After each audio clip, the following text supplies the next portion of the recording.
Happy morning to all the esteemed members present here.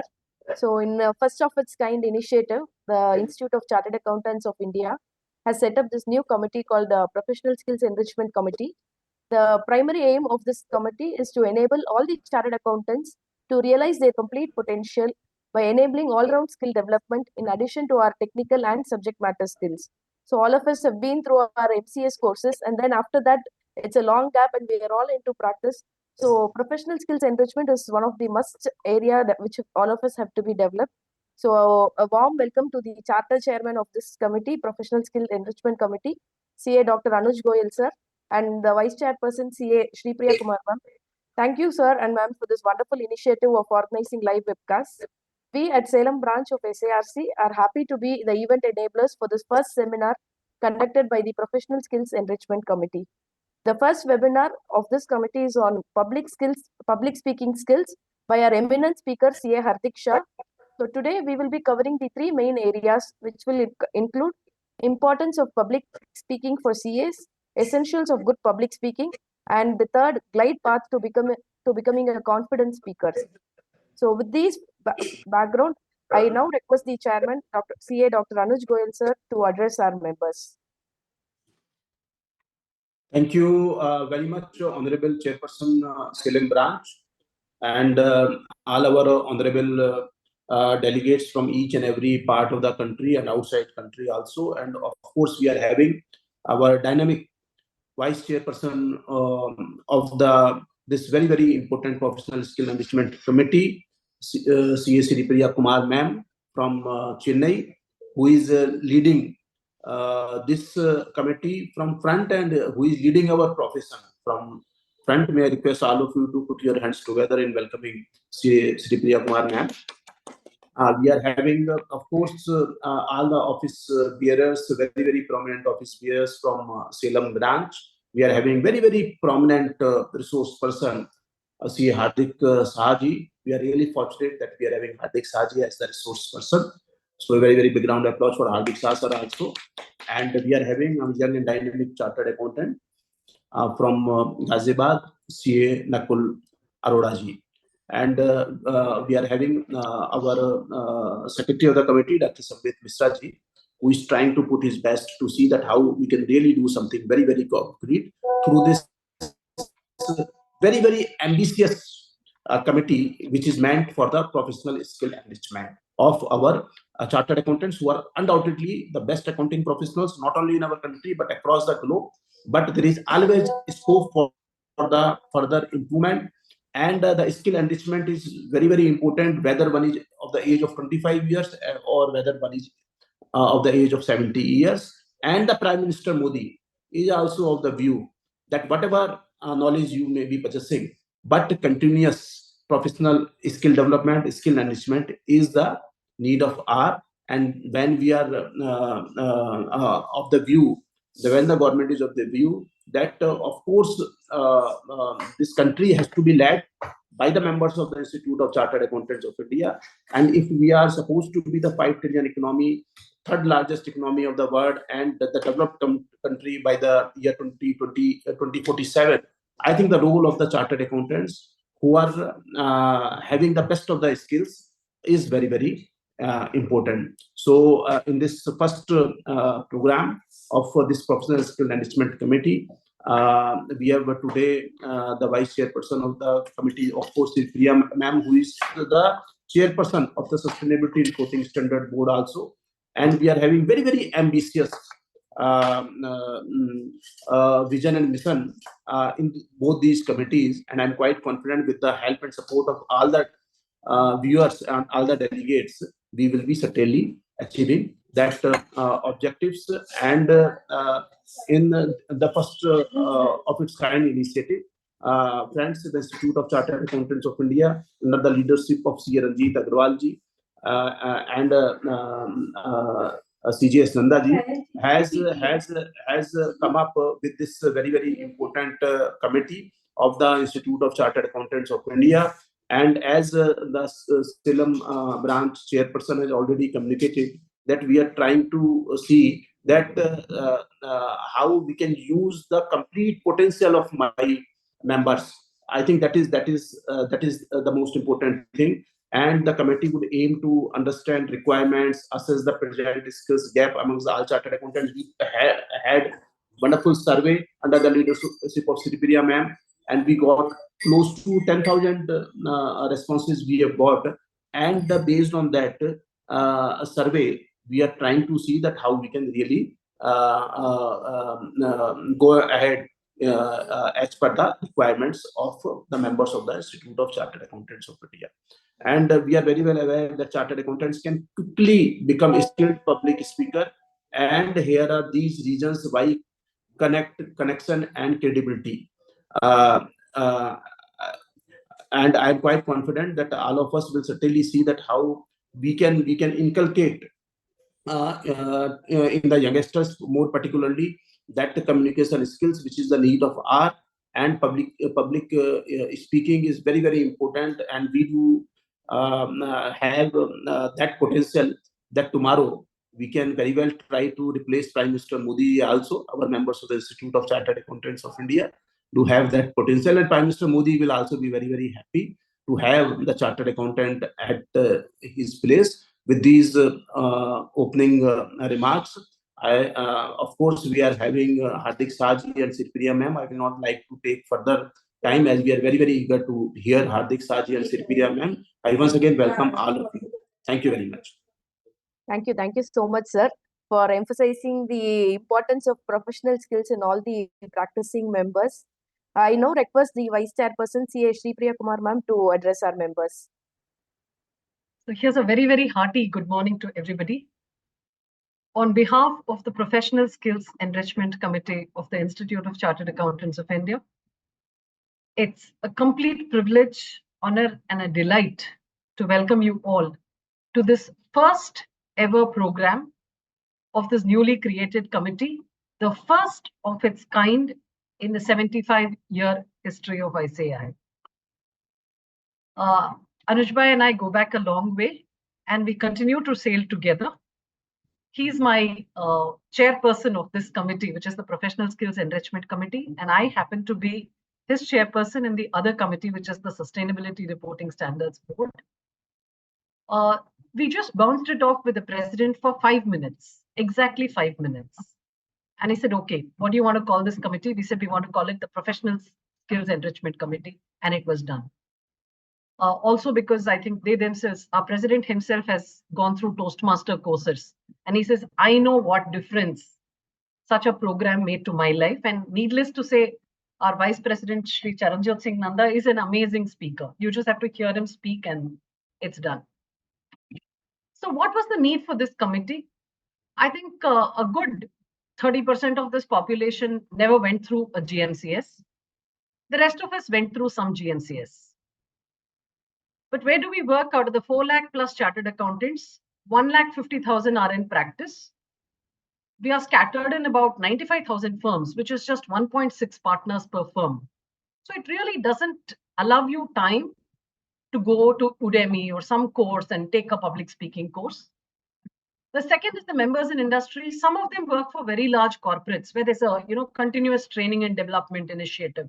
But I don't think too many corporates also have these kind of a structured soft skills kind of development program. And then there are a bulk of our members who work in smaller corporates, which may not have very formal HR mechanisms for training and development. So we said, okay, how can we solve this problem one shot? We said, let's just create an occupation agnostic professional skills enrichment committee. So whether you're a member in practice, a member in employment, entrepreneur, or you want to be one trainer as well. So that's the genesis of this committee. So we put out a survey and we had listed out some 16, 17 skills. Anuj Bhai spoke about the responses, and it was very important to note. We had categorized the skill as high, medium, and low in that survey. 50% of the chartered accountants across all the skill sets that we had listed said we have a high need. So we went back to President and told him, sir, we had sort of intuitively asked you to make a committee, but here is the statistics. So if you add the medium, I think it would go to more than 75%. So what's going to be the focus of this committee? We're going to have, obviously, communication, leadership, written communication, work ethics. We also want to bring in new things like critical thinking, design thinking.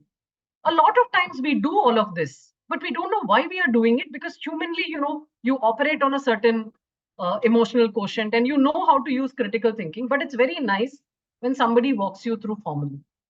And I must also tell you, for the first time again in the history of ICI, we've decided to do this.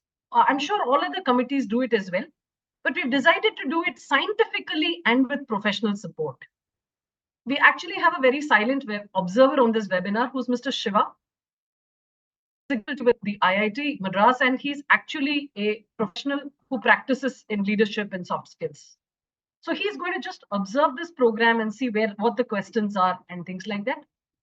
Very shortly, we'll be starting collaboration meetings with stakeholders to understand what you really want. So we don't want to say, no, all of you have to do this course. So this will get done by April 1, and we hope to actually launch this very formally, saying this is the program, this is the structure, after which the branches can use your own faculty. So if I tell, for example, Harini, you need to run a leadership workshop, but these are the broad topics. You can engage your nearest HR trainer. And I'm also very pleased to note that Anuj Goyal ji has said, okay, we can do grants for this program. So all branches will be entitled to grants. So with these introductory words, I once again extend a very, very warm welcome to Hardik Shah, to Harini, to Premlata, to Deepak Siddharth, to Kumar Sitaraman, all from the Salem branch of SIRC of ICI, and CA Nakul Arora from Ghaziabad. So, and again, in a first of its kind, we've decided that, whatever starts, it starts from home. So it's not just talking about public speaking, but it's actually having others to come and present instead of just one chairman and vice chairman alone. And in that, Salem holds a very special context to it, because it was the first ever all-women managing committee branch of India. I don't think the feat has been yet replicated. And I think in the days when we're talking about gender neutrality, I thought it was a very nice thing to showcase. So, and hence we're all here. Also extend a very, very hearty welcome to Mr. Shiva, who's here today with us. And just one word about Hardik Shah. So how did we locate Hardik Shah? So I had put out that we are starting this committee on LinkedIn. And he was the first person to respond to me saying, I'm very happy to, help in any way. And he's also a Toastmaster qualified professional and a Toastmaster himself. So hence it is. And so once again, ladies and gentlemen, here's a very, very warm and a hearty welcome to all of you. Thank you. Thank you so much, ma'am. So you have provided us the brief genesis of how this committee was born, and we are all eager to travel together with this committee and enrich ourselves. I now request CA Nakul Arora to introduce the speaker for today, CA Hardik Shah. It is my absolute privilege and honor to be a part of the opening event and to be a part of the first meeting of this committee, which is the highly visioned committee. I extend my warm regards to the most dedicated chairperson and the most inspiring vice chairperson. I am going to introduce CA Hardik Shah for you. He is a rank holder, chartered accountant with over 12 years of experience in building and rebuilding committees. He is currently serving in Toastmasters International as a District 98 Director. In his previous professional stint, he was Chief Operating Officer at MT Edicure Limited. He is currently advising several startups in their growth phase. He has previously worked with Pearson and Ernst & Young. He has delivered several keynotes and seminars, including organizations like Asian Paints, Hindaco, Capgemini, TCS, JP Morgan, and institutions like ICI, SDA Broccoli, NMIMS, etc. It's an absolute privilege to welcome you, sir. And I also extend my greetings to the Salem branch and all the other dignitaries on the dais. Please accept my warm welcome, and I request the Master of Ceremony to kindly welcome the speaker to say his deliberation. Thank you, Nakul. The floor is all yours, sir. I now hand over the session to CA Hardik Shah.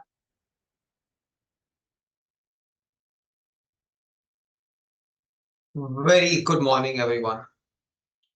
I'm a little stressed and tensed right now after hearing all these words.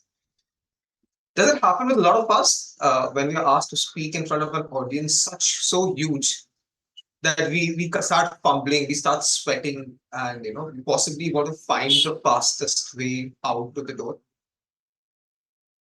Now, I'm really happy and excited to hear the words of the chairperson, chairman, and vice chairperson around why is this committee being formed. Hardik, just to interrupt, could you adjust your camera so that we are looking at you, because you're looking down when you're.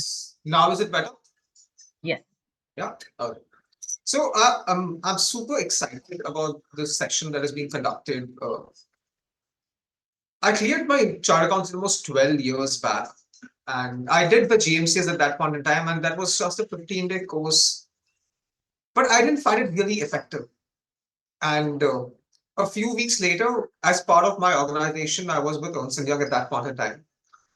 When I just qualified as a chartered accountant, my senior came to me and said that, Hardik, now you're CA, you will have to represent the brand and you will have to be able to handle clients on your own within just 24 hours.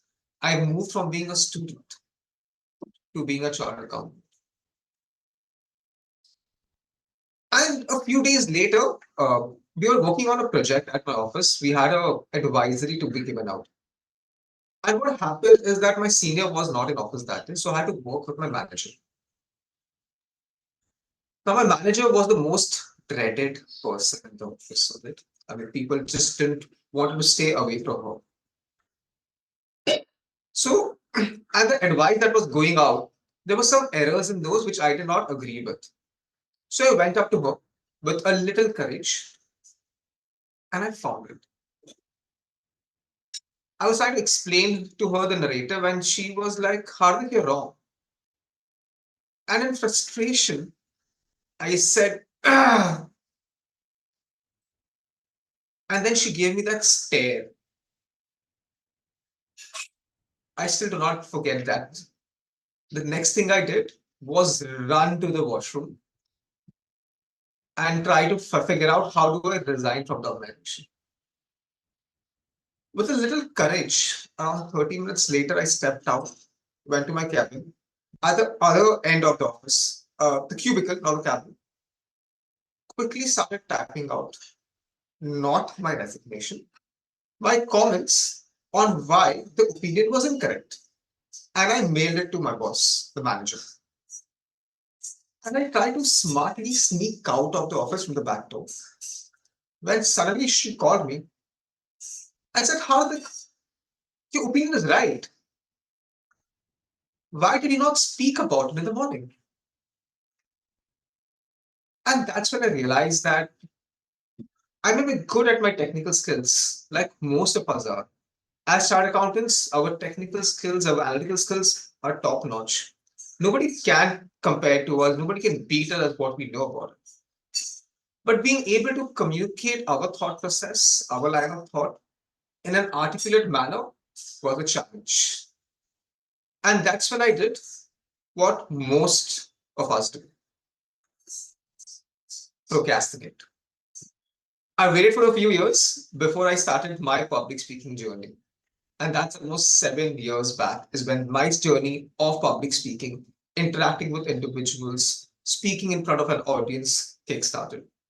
But this is not about my story. This is about how you can start your story today.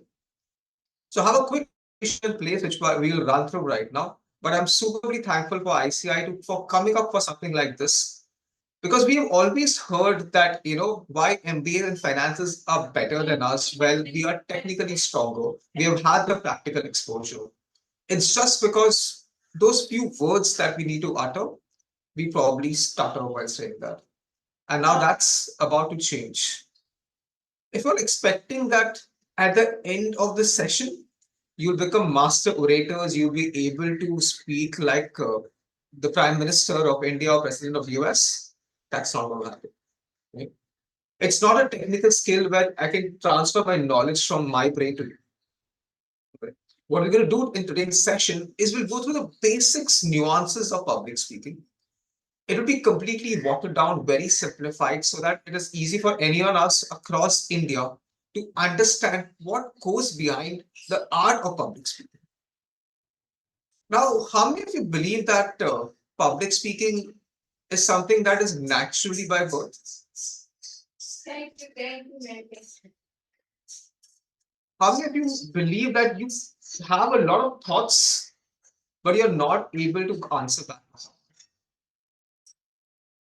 And how many of times has it happened that once we have ended a conversation or a debate or a discussion, we get back home, we are having a shower, and that's when it strikes us that I wish I had said that. Happens with many of us, right?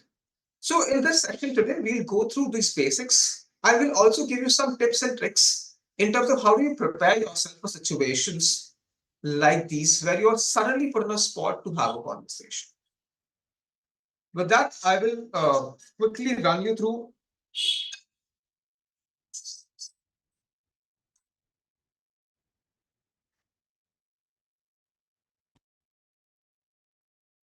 So the idea of this session is speaking with impact. Right? It's going to be very basic on communication skills. What goes behind it? Is it an art, science, or something else? We'll figure out in the next 1 odd hour that I have with all of you. Now, the irony of the situation is that I'm doing a session on public speaking on a webinar where I'm not able to see most of you or interact with you. But don't worry. I think that's going to be my learning today, that how do I handle an audience through this platform over here. And I'm hoping at the end of it, you'll be able to take away something from this. All right, like I mentioned, what not to expect. The idea of this section is not that for you to be able to go out tomorrow and become the best speaker ever or compare yourself to everyone. We all have our different journeys. The idea of this session is for us to at least have that confidence that yes, I can do it. With a little practice and a little rehearsal, how do we get there? But if you're going to expect that, all right, my English speaking skills will become really amazing. I'll be able to articulate well. My eye contact with individuals, voice modulation will all go perfect. These are all heavy words right now. Right? To not focus on that, the focus will, all of us will have to remain on how do we get started on the journey. In this platform right now, we'll have individuals who are starting off their journey as a professional. Some of you have been in the profession for a very long time. Some of you will be better speakers than me as well. So here's one request for all of you. During the meeting, if you think I'm fumbling somewhere, making a mistake, just applaud. As an audience, that's the least I can expect from all of you. That just applaud, and I think I will get my confidence back to keep interacting with all of you. This is a broad overview of what we'll cover today. Now, public speaking, it's normally spoken about what we say and how we say. Right? That's all what is normally spoken to us about. But the question is that the primary importance of it or not? So in this section today, we'll understand your audience types, content, what goes behind the words that we speak, and what language do we speak in. Is delivery important? Now, imagine a session like this, I'm stuck in the screen in front of you. My hand gestures are limited. If I move out, I'll be out of the camera frame in a few seconds. Okay? I cannot duck, I cannot show something to you. So I have the limitations of this platform. But do you think without that, I'm not able to communicate with you? Let's break those myths as well in this session with you. The most important part is the fourth segment over here, that's WIIFM. Now you're wondering what jargon is this? It's very simple. It's what's in it for me. As a chartered accountant, why do I need to enhance my communication skills? What is the benefit that I'll get at it? Why should I be doing this? Who benefits from it? Me or the other person? And what I'm going to lose if I'm not a good communicator? We'll figure that out at the end of the section. And last, if time permits, we will do a small exercise of impromptu speaking, putting you on a spot with questions you have never thought you'll have to answer. So it's time for us to get started with the section on speaking with impact.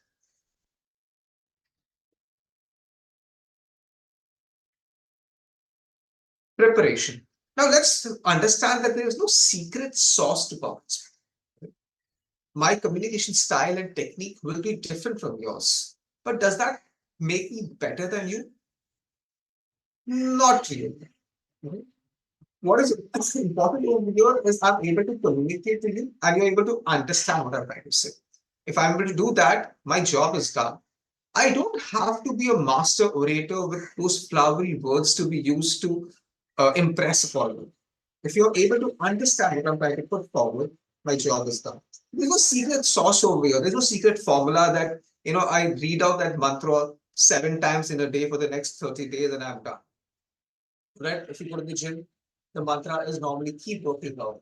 Same thing in public speaking, keep speaking. I think that's the only sauce in terms of going forward. There is no formula, there is no Pythagoras theorem over here that will help us become a better public speaker.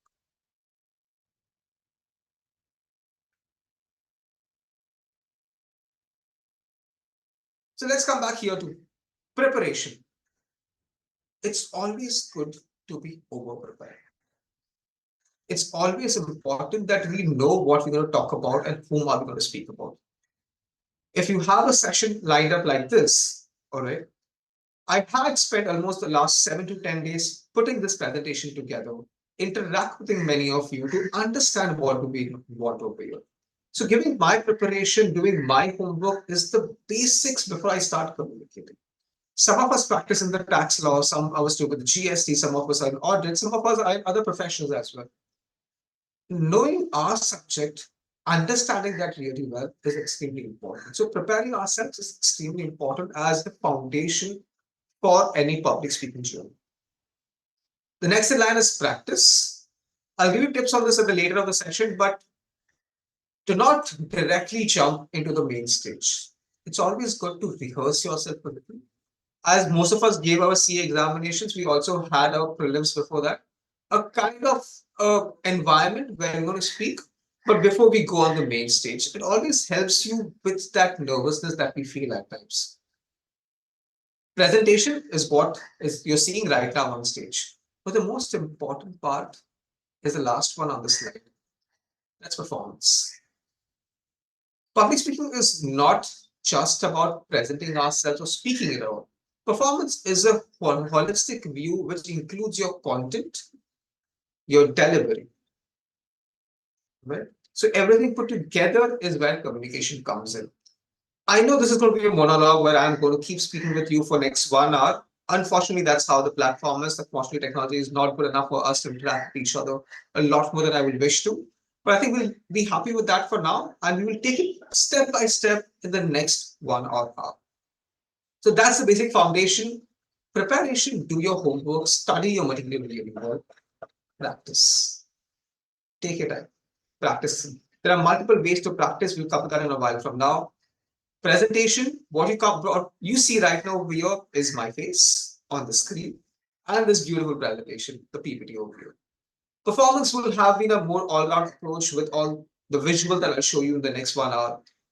My hand gestures, trying to attempt voice modulation, all that put together is a performance. So, are we all ready to kickstart the session? I'll give you a few seconds to absorb what we heard so far because it's going to be a little content heavy, unfortunately, since it's a one-way direction in which we speak over here. So I'll keep giving little pauses after every slide for all of you to understand what just happened, what we read on the slide, what I spoke about, connect your thoughts to it, and see how it's relevant for you.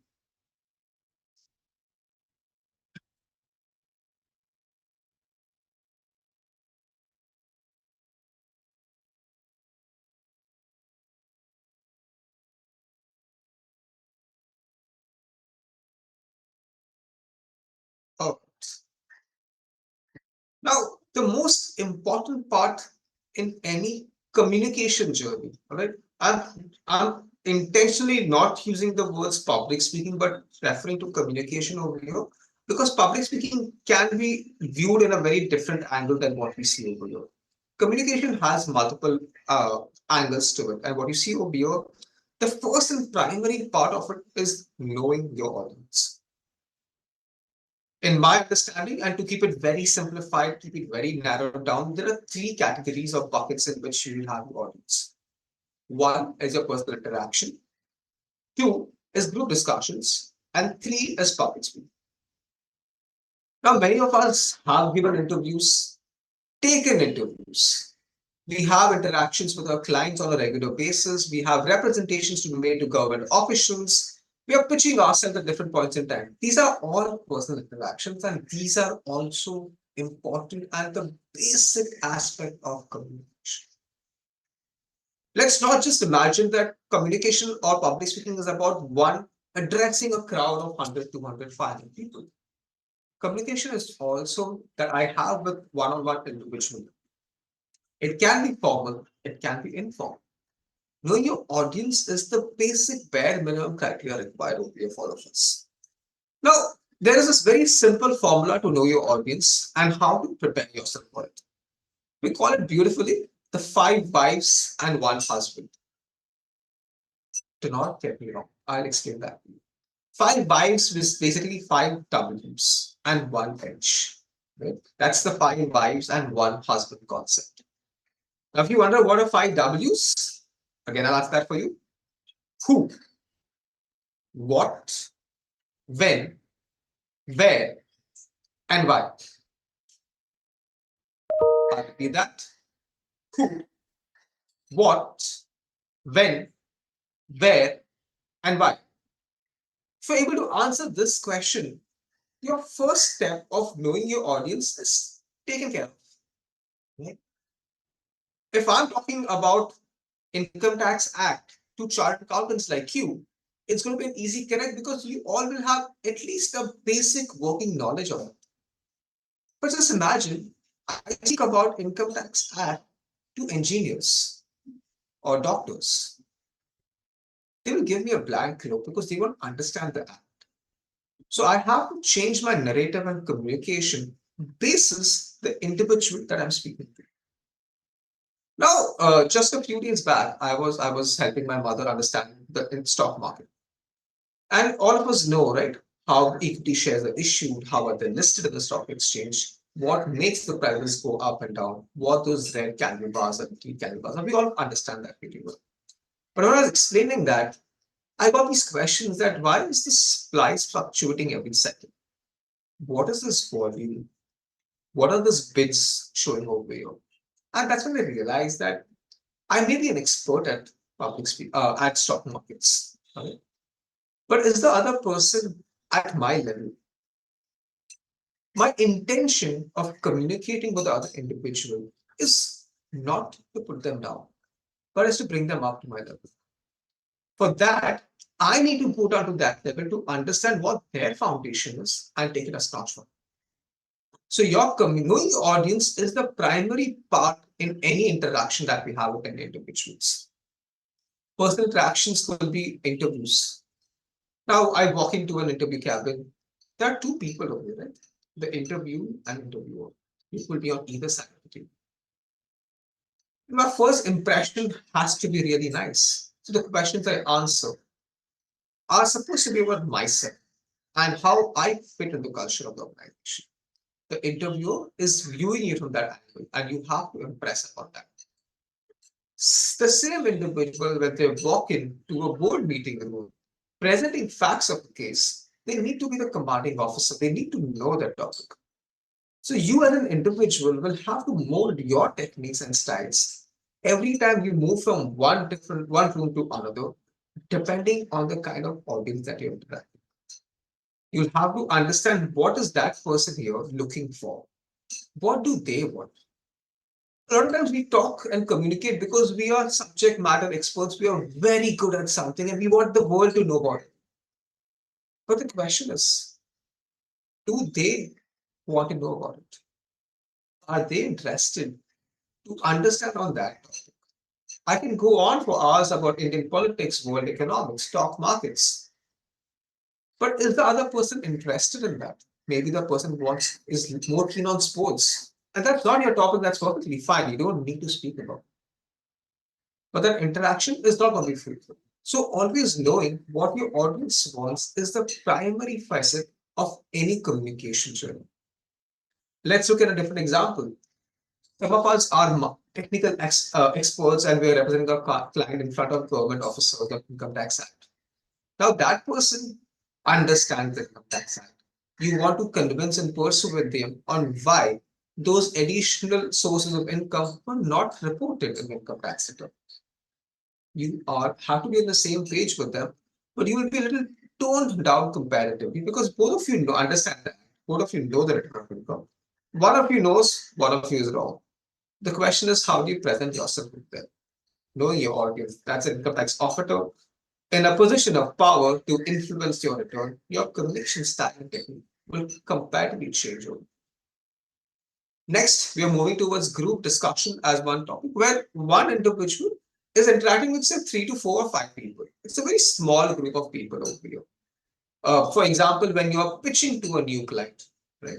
Some of us are providing tax services, advisory services, consulting services, and you're looking to interact with a new client. You want to impress upon them that you are an expert in these consulting projects. You have done that in the past. And there are 4 or 5 people, the CXOs of a company sitting there.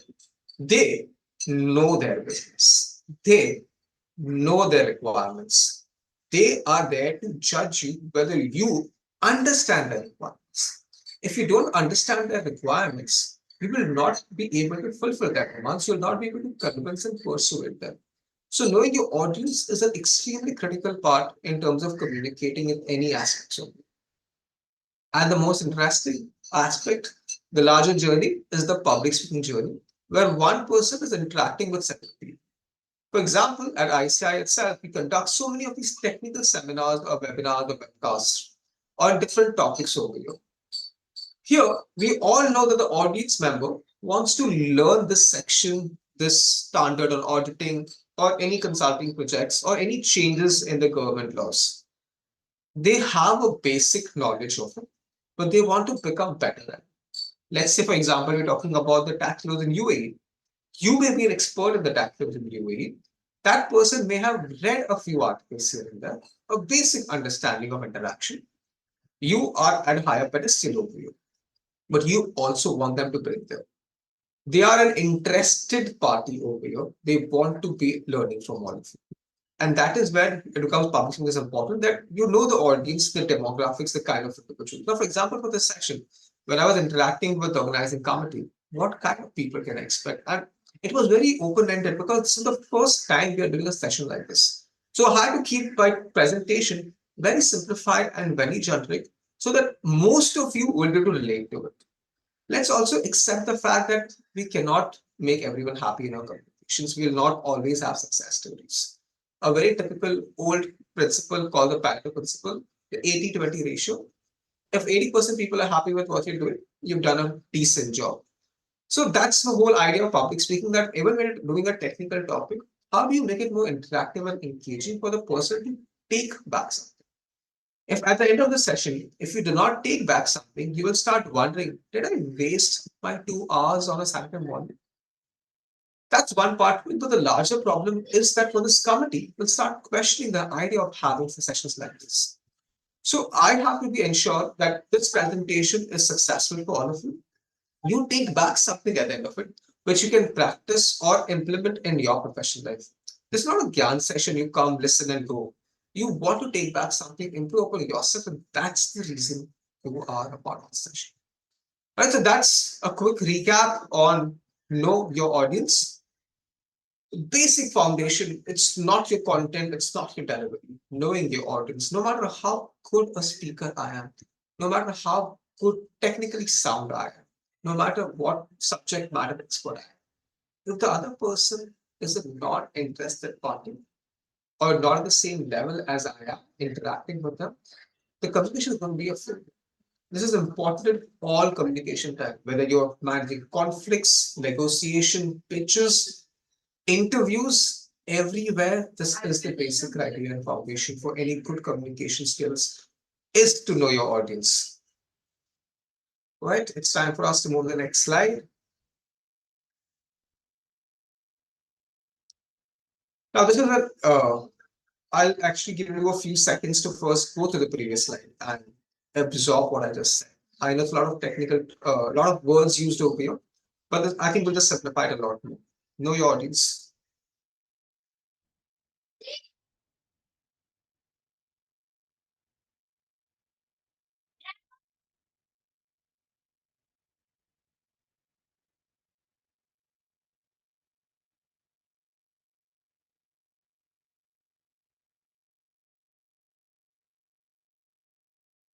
All right.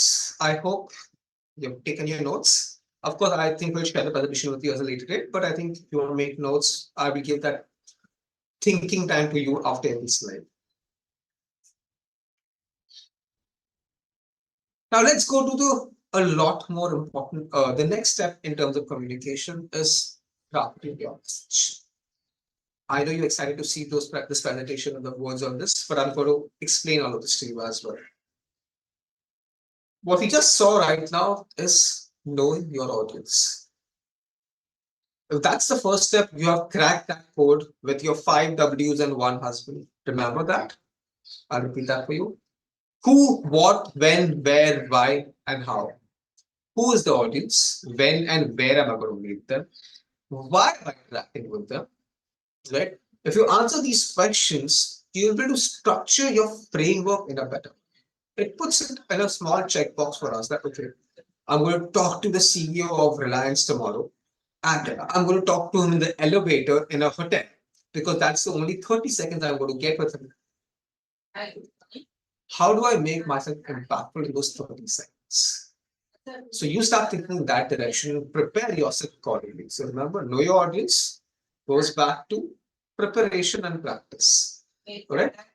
But how do you prepare yourself? How do you practice? That's what we're going to answer right now in this slide. Is crafting your message. What am I going to say to them? And remember that husband, how will I deliver? How will I communicate? What will I talk about? And before I do this over here, I'm going to show you one small video.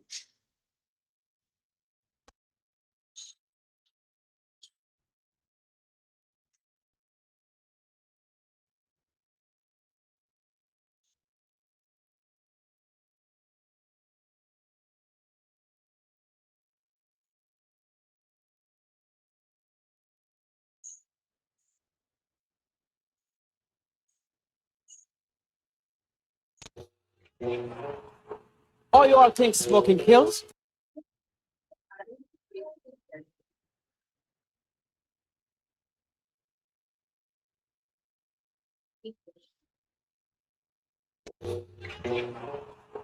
Oh, you all think smoking kills?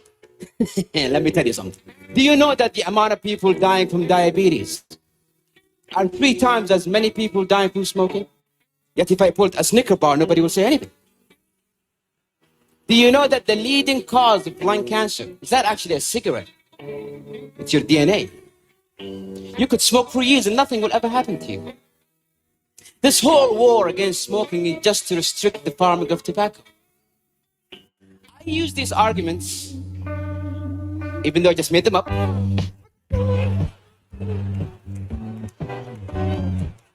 with a group of my friends. And the result?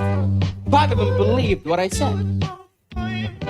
2 of them started smoking. Words, when said and articulated in the right way, can change someone's mind. What?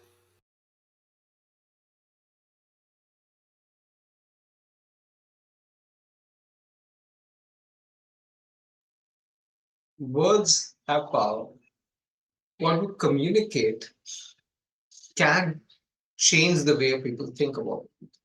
It could be an argument, discussion, or a monologue. So what you speak is going to be of primary importance in any communication. So let's go back to the presentation.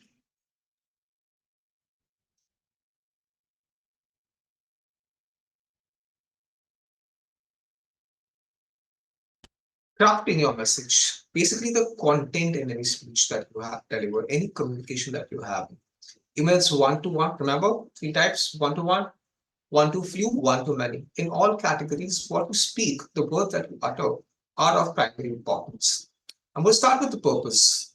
Why are you having that conversation? What is your generic purpose? What do you want the audience, that individual, to take away from this? Typically, there are 4 categories in terms of the generic purpose. To inform, right? A lot of times you see government taking out ads with regards to, let's say, cancer, tobacco, or HIV, or accidents, or helmets. They want to inform you that if you do not leave this could be the result of it. To persuade, sometimes when we talk to our parents or better halves to let you go for that outing, you want to persuade them. To entertain, no takeaway, just to have fun. For example, when we go to all these stand-up comedy sections or watch a Bollywood film, right? For us, it's just for entertainment.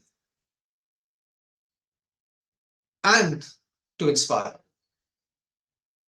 Do I want them to take some action which might change their lives? For example, this committee is there to inspire all of us to become better communicators. Will it be successful? We'll find out in a few months from now.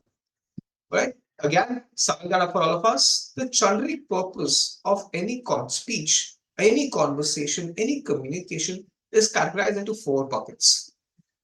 To inform, to persuade, to entertain, to inspire. Right? These are the 4 buckets in which you have your communication buckets. Then you ask me, what is specific mentioned below generic? The specific purpose is the call to action that you want that person to take. For example, at the end of the speech, if I tell you that please join ABC classes to become a better public speaker, or the advertisement that you see on television that asks you to go and shop on Amazon or Flipkart, these are specific call to actions. A lot of us have seen a lot of ads on Airtel where they talk about friendship and relationships or family. Now, those ads are simply to entertain without a call to action. But in some of these ads, we see that they are demonstrating a sale and they're trying to influence you to go to their website on those specific dates and shop. That is a specific call to action. Generic is to just talk about it. Specific is what action you want the other person to take. For instance, like I mentioned earlier, is where I'm interacting with an income tax officer, where I'm trying to persuade him that do not make those additional income. There was not an error. The section allows for an exemption. I am trying to persuade the officer to agree to my point of view that that additional income is not taxable. And when I communicate to him, I want him to take an action to not add that. Getting the connection? If I limit my interaction to having a conversation with someone that this section 54 or 50 or 60 says that this income is not taxable. It's just an interaction communication. We're debating on something, right? Our points of view. That same discussion with an income tax officer becomes a persuading act with a specific call to action, requesting that officer not to make an additional income movement. See the difference? That's how your generic and specific call to actions purposes come into play. Now, once you've defined your purpose, you've defined your audience, the question is what goes behind this language? How do you build that, right? And that's where the content comes into place. Your opening, your body, and your conclusion. If you remember and recall when we started this section, I spoke about my journey of how I started on my public speaking platform or how I started communicating a lot. Because an incident happened in my life. That was a hook. I wanted you to understand that I am in the same position as you, or maybe as some of you. And I wanted to relate to me that, okay, even he can be vulnerable. Even he had his moment and he has built it from there. So even I can do that. And that is where my opening was in terms of trying to build that connect with you. So have a prelogue or a prologue in terms of something that can connect you to the audience or the other individual and build or break that ice with them. The second part is body. That's the most important part in terms of communication over here. That you have to structure it in a very articulated manner. There has to be a flow. A, B, C, D. You can't do Z and then come to F, do A and then go to G. Right? So when you have your body, the conversation that you're having, it has to go in a particular flow. And the most important, the closing connects back to your specific purpose. At the end of that conversation, do you want that person to take any action? Do you want that person to respond to you? Do you have a question for that person? That will define your closing. Your closing is a takeaway, because if I speak for 90 minutes today, you may possibly remember 9 minutes worth of content. But can I give you something for 9 seconds to remember that? That yes, I remember in that presentation how to set this. That is going to be the recall value. That is going to be my success story. That tomorrow, when you're interacting with any individual, when you're fumbling, when you're nervous, or when you're preparing a presentation for an ICI event, you remember that Hardik had said this and I let it like that. That is the recall value. What is that you want the person to take away with them? Is it a call to action to act upon it? For example, you see our advertisements that happen on the boards, right? They want action is to purchase those items. They want you to avail those services. Some of us want the officers or clients or interviews to act upon something. And that's the conclusion. That's the closing remarks. That's kind of a summary of what happened in your interaction. Now, interaction could be for 5 minutes, 15 minutes, or 5 hours. At the end of it, the important highlight that you want people to remember is the closing comments. For example, the income tax example again, I want that income tax officer to drop that addition of income. That is going to be a closing income. Because section ABC says so, because case law XYZ says so, hence this income is not taxable. That's summarizing your entire conversation, your entire paperwork in 2 lines. If you cannot summarize or conclude yourself in less than 60 seconds, rework that. Nobody remembers anything. Even if it's just a 5-6 minutes conversation, have a 2-line takeaway for any individual.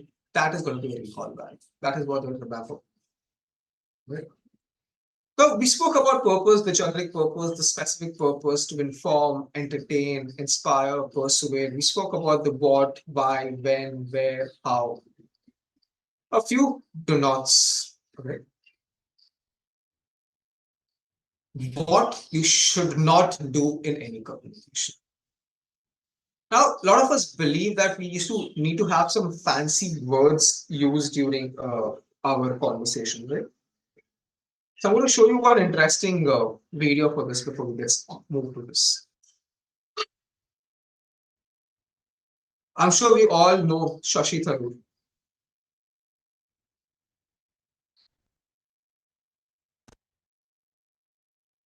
What's the meaning of Fluxinosi nihilipilification, defenestrate, agathocachologicum, panglossium? Watch.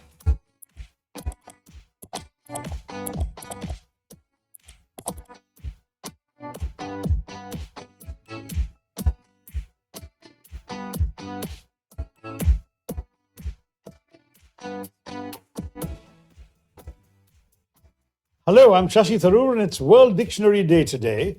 The Quint wants to test you on a few words that you might want to add to your vocabulary without even bothering to look up the dictionary. And if you don't know the answers, don't worry. This is not an exercise in Fluxinosi nihilipilification. What's the meaning of Fluxinosi nihilipilification? Fluxinosi nihilipilification.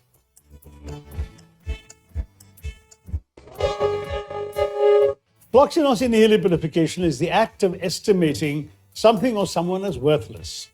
So when I published my book, The Paradoxical Prime Minister, criticizing Mr. Modi and his government, I said this is more than just a 500-page exercise in Fluxinosi nihilipilification.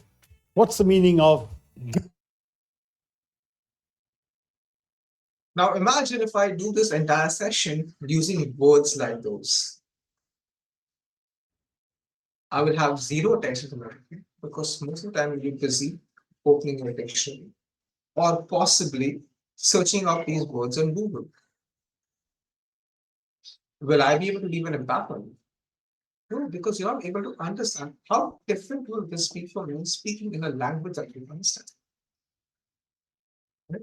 So that's the whole idea. We do not have to use fancy terms in our conversations.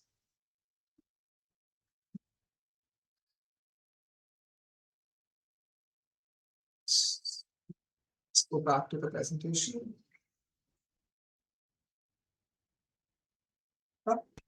So again, coming back, we don't have to use these fancy words in our conversation. We don't have to use this flowery English language. Keep it very simple and basic. The idea and purpose of communication is for me to say something which you can listen, comprehend, understand, and act upon. If I'm going to distract you by using words that you do not understand, you will not get the purpose, intent of what I'm trying to say, and you will end up doing something else. Or I may not win the negotiation or battle with you. It's a lose-lose for both of us, right? So you don't have to be a Shashi Tharoor, you don't have to interact in those languages, those words, those flowery Englishes. We have to use very basic, simple English or whatever language that you're speaking in your conversations. Next is long sentences. What if I keep speaking without using any pauses, full stops, and you're not able to understand what I'm trying to say because I was trying to explain what Shashi Tharoor was trying to say. It does not make sense to you. If I only keep making these long sentences without giving a breather and a pause for you to understand and listen to me, again, it defeats the entire purpose of communication. So keep your sentences short. Let that be an engaging conversation. Third and the most important, do not ramble. If you do not know about it, let it go. You don't have to put forth your point of view if you're not aware of something. Right? I know in school days we used to have those long essays when there were 3-page long essays, and between we used to write those lyrics of few songs just to make the essay look longer. It doesn't work in communication and public speaking or in interactions. Avoid it. Keep it simple and follow the flow of opening body conclusion. Do not be all over the place. Do not start with talking about the stars and suddenly come to the oceans and then go to income tax. You will ramble, you will lose the attention of the audience out there. So do not ramble. Be structured, be focused, and follow a set pattern. Opening, body, conclusion. If you're not very sure how well you can articulate that, probably use techniques of storytelling. These days, storytelling is one basic aspect in terms of building your content and crafting your message. The story I spoke about my office journey, the story I spoke about my teaching stock market, showing these videos to you, are styles of incorporating content in my communication skills. So, summing up this section, this slide on crafting your message. First, let's go back. We know our audience. We know what we want to communicate to them. Why, when, where, who. The next question is how. And this slide answers that how partially for you. The second part of how is the next slide for us. Is crafting your message. The generic purpose, what I try to do with that communication. Inform, persuade, entertain, or inspire. Specific message is linked and tied to your conclusion. What is the call to action? What is that you want the other person to do? If you're pitching yourself to your client, at the end, you want to tell. You will close by saying that we have 10 years of experience. We have worked with 50 clients. We are one of the best in the industries in tax matter experts like these. And that's the reason we believe that you should hire us for your services. That's the specific purpose. That's your conclusion. And that is where you have an opening, body, and a conclusion in your content. Again, into the purpose that you want to achieve out of it. To not use flowery English, to not use jargons. You're talking to a doctor and engineer telling them income tax section 234 says blah, blah, blah. That person is not able to understand that. You can make it very simple that according to the Income Tax Act, this income is taxable. That's it. To a doctor who is your client, doesn't want to know the section, subsection, the paraphrasing, the amendment that have come across. It is not relevant to them. Relevant, keep it relevant. Do not use jargons in your communication. Do not use these Shashi Tharoor kind of English. People will not understand that and they will lose interest in you. They might think you're smart, but they're not walking back with something learned. Do not use long sentences and do not ramble. Keep a flow, keep a structure in place. Important over here is to the point. If I have a session of 7 minutes, I have to ensure that I am able to communicate my point in those 7 minutes to me. I do not make a 7-minute conversation a 70-minute long conversation. One. And that is important to get to the point and time management. Right? If you have someone with you just for 2 minutes, ensure you're able to wrap up the conversation. Do not keep going beyond a point where the other person loses interest or is distracted by something else. Right? So that's the slide on crafting your message. We'll take a 30-second pause over here for you to grasp what we spoke about right now across purpose, content, and the notes. Then we will move on to something very interesting, something that I love doing, but we are scripted right now, but we'll separately do that.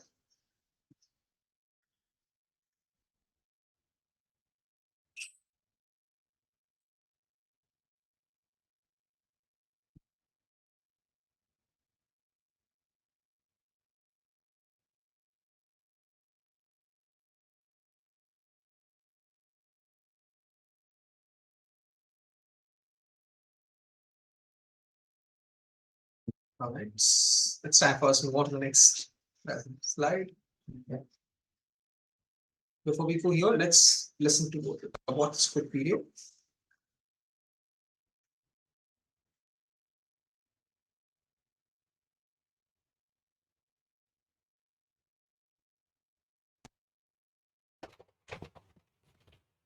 Today, I'm really excited to announce the brand new iPhone.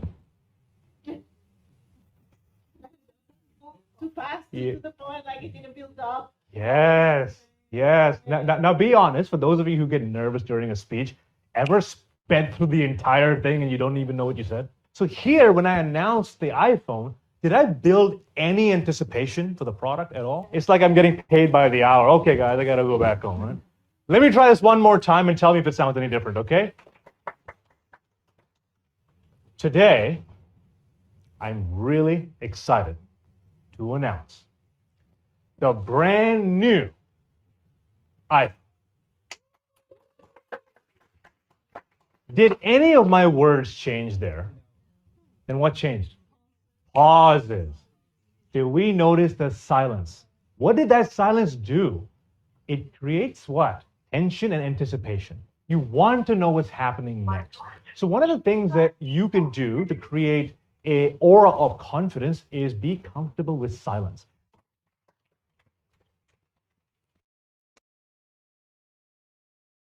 Did you all get the context? What if I keep rambling, mumbling, speaking for the next 90 minutes without any pauses, friction, same tone, in a robotic manner? For example, what we hear at the end of mutual fund speech is that, mutual funds are subject to market risk.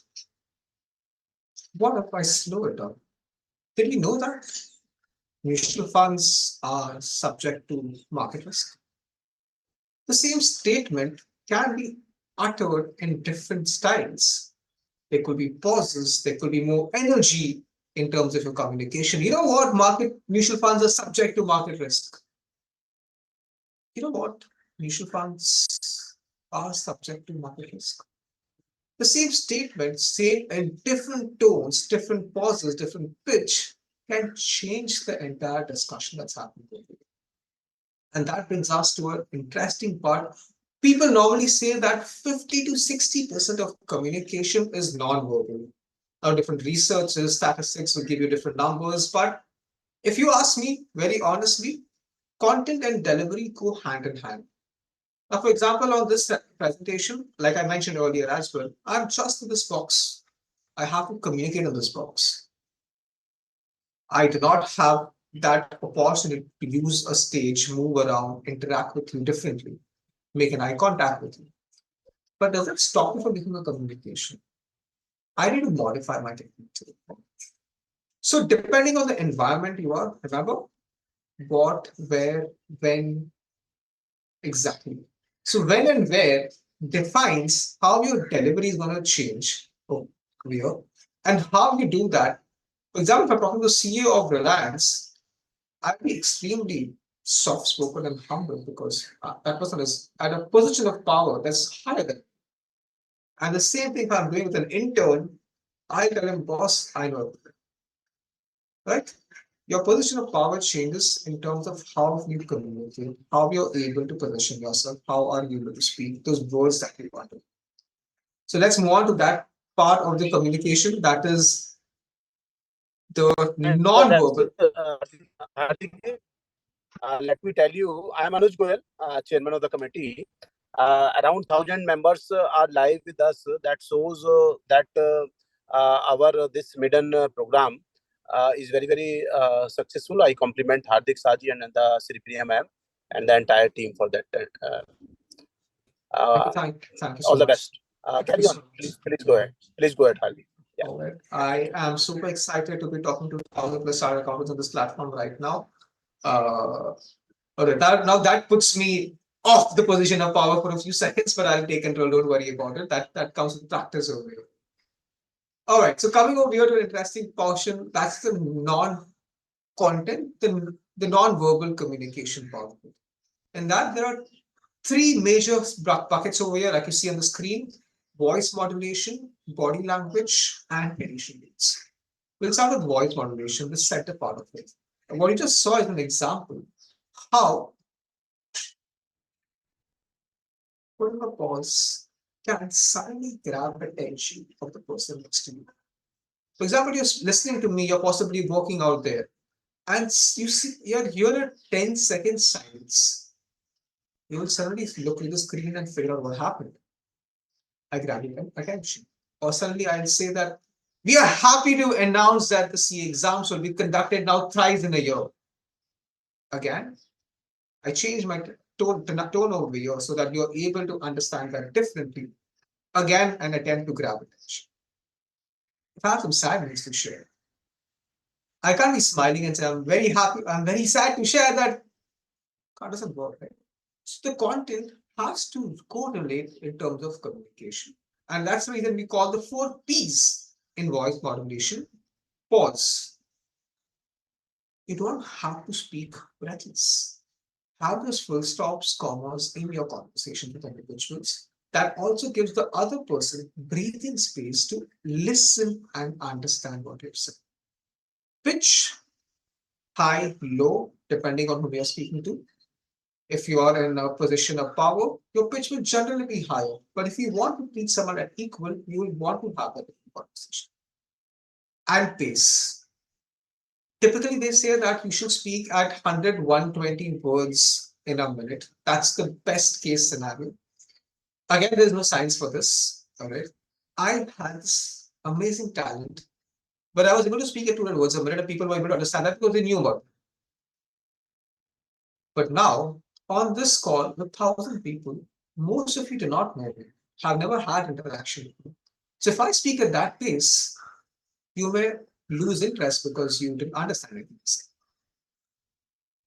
Or if I tell you that how excited I am to be a part of this session, you get the drift, right?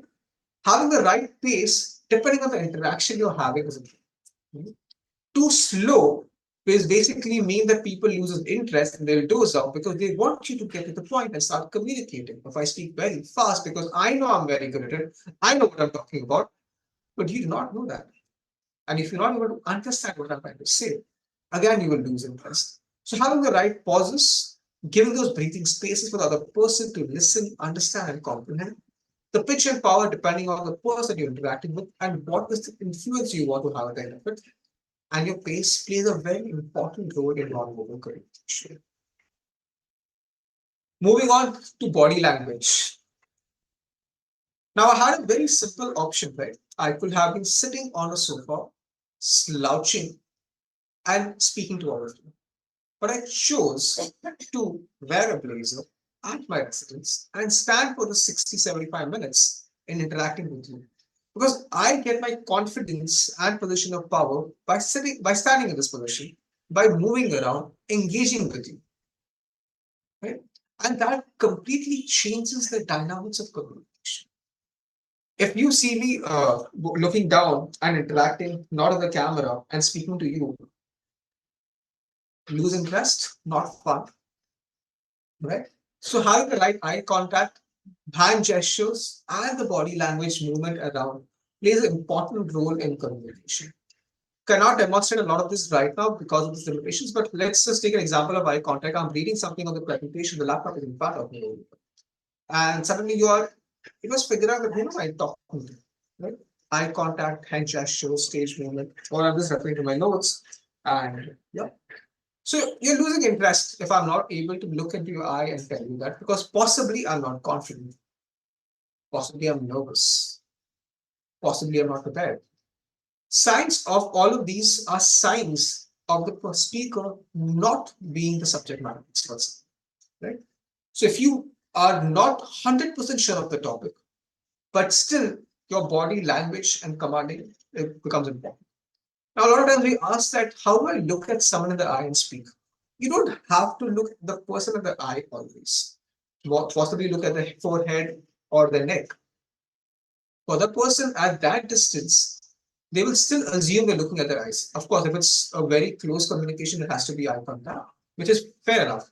But if it's a larger audience, you keep moving your face and your eye contact to different individuals every few seconds. So they feel that, okay, you are being spoken to. And since you are being spoken to, it is your responsibility as an audience member to pay attention to. In a larger group of audience, in a spot of, let's say, 25 and 10 people, find one person and look at them, and 5 people around them will imagine that you're speaking to them.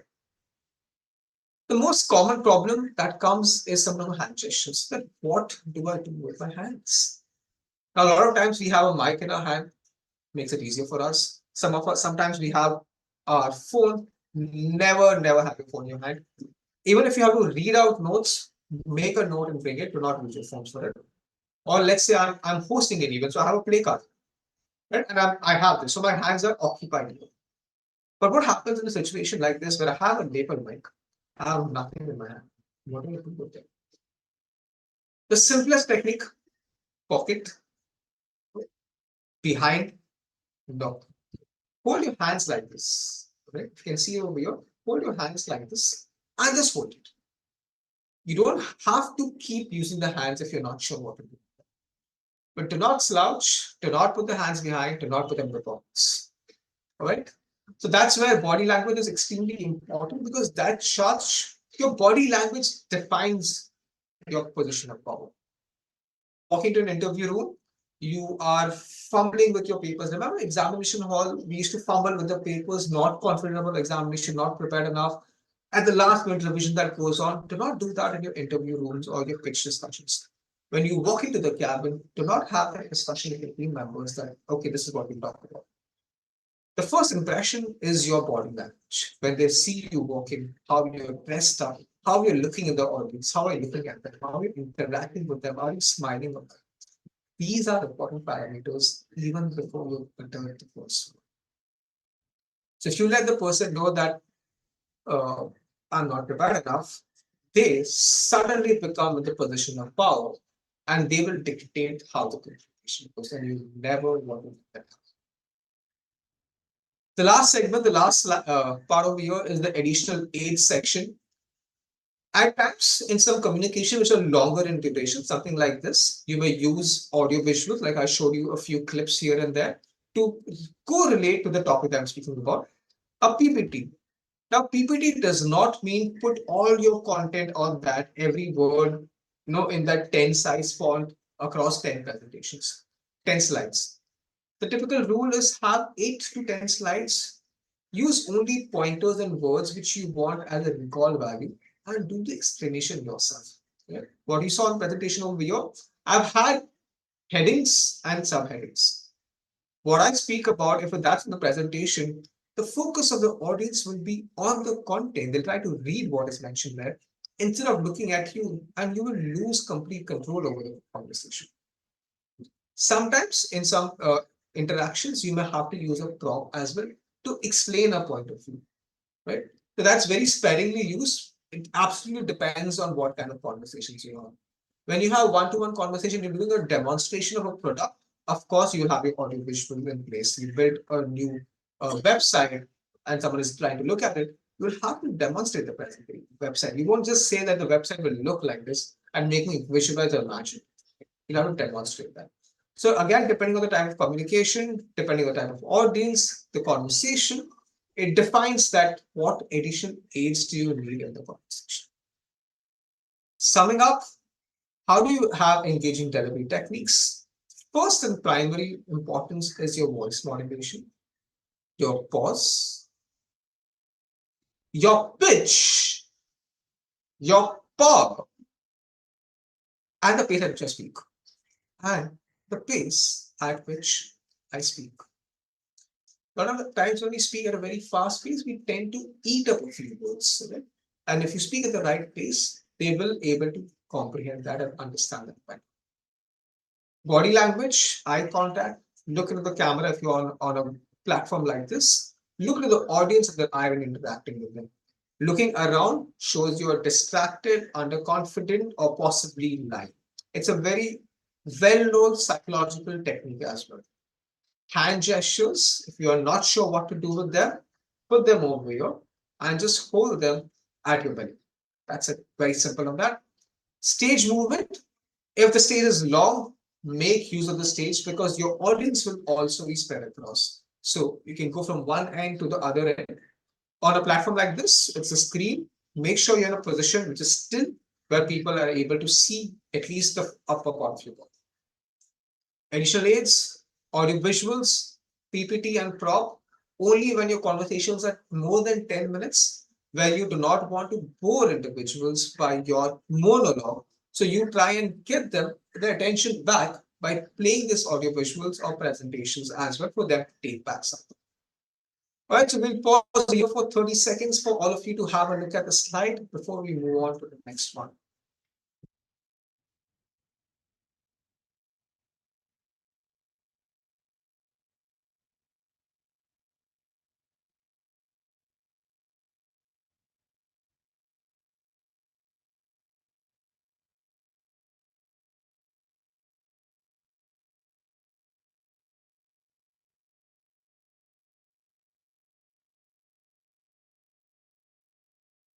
All right, I'm back.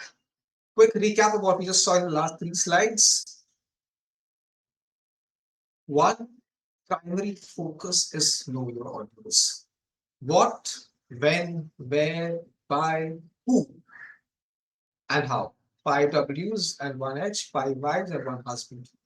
Very clear? Once you're able to answer that question, whether it's a personal interaction, group discussion, or public speaking, we move on to crafting the message, the content, the body of our conversations, the purpose of it, why do you want to speak to them, and what is the takeaway that we expect them to take from it. That happens, the content, how you deliver it, your pause, your pitches, your voice modulation, your movement, your body language, all plays an important role in the communication. That's how the holistic communication happens. Knowing your audience, your content, and your delivery. All three together makes you become a better communicator. It's not one thing over the other. I know researchers say that non-verbal is important. They leave a first impression, but you can still become a commanding officer in a conversation depending on how you kickstart the conversation. And that's where the opening is extremely critically important. All right, so we've gone through all of this, basics of it. Now the question is, how do you handle situations? Now, these are all cliche textbook knowledge, right? How do you handle situations where the question's been thrown across to you? And that's what we do right now here, is how do you handle questions? Be prepared. Anticipate what the audience is and what kind of question they will come back. All right, do your homework again, preparation. Preparation, all right? Prepare what is the possible question that the audience will ask you. A lot of times we want to respond to every question that comes to us, right? Even before they have completed the question. You're taking away that attention from them and you're making that person feel vulnerable if you do that. Active listening is important. Let that person complete the question. You listen to it silently. Let them make their point of view. And then respond if required.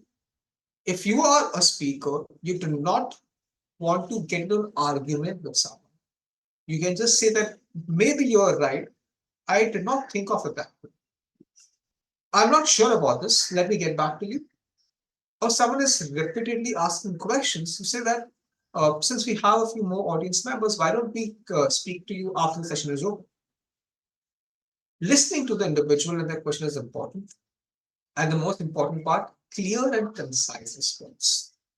I know a lot of us believe that if you can't convince, confuse. But remember, in the audience, there are 99 other individuals as well. And even they are listening to that question in response to. It's okay to admit that you're not sure about it or you're not thought it from that angle. Instead of making an argument, which you also know is incorrect, but just to prove your point, right? So clear and concise response to the relevant audience is extremely important in handling questions in any situations.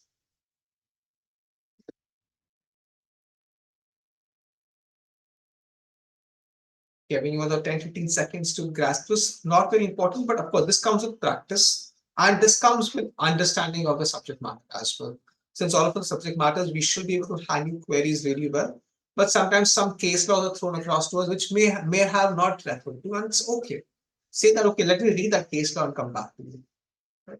Do not get into an engaging conversation with them, which converts into a debate or a heated argument. All right, let's move on. The most important part is, like I said at the starting of the session as well, it's what's in it for me. Why chartered accountants like you and me need to be better communicators. We are technically very sound. We understand the subject matter, whether it's stats, audit, accounting, finance, everything we are really good at. We practice that daily in our lives. But are we able to put forth our understanding and knowledge to the other person? And that is where communication becomes a critical key of being able to transfer our knowledge to the other individual. And this can be relevant in different scenarios. Interview, like we heard a few minutes back, client meetings. You're making a presentation to a client for, let's say, doing an merger and acquisition, and you have your recommendations to give to them. If you're not able to prove to them that why this mode of merger acquisition or listing the entity in Singapore is better than India or India is better than the US, you're not able to justify the value that you can add. And remember, if you can communicate well, you can definitely charge a premium to your clients also. Pitch. It's a new client you are trying to pitch, get a customer services from them. Able to communicate and put forth your services is extremely important over here.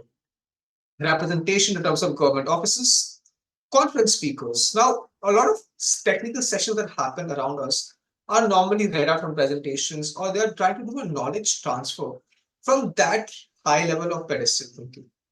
I have to understand that other person has no knowledge of it. They have never worked in that. So if I'm able to communicate better, use some of these techniques, I'll be able to pass on a better knowledge to the other individual out there. And the most important, the latest trend these days is brand building and content creation.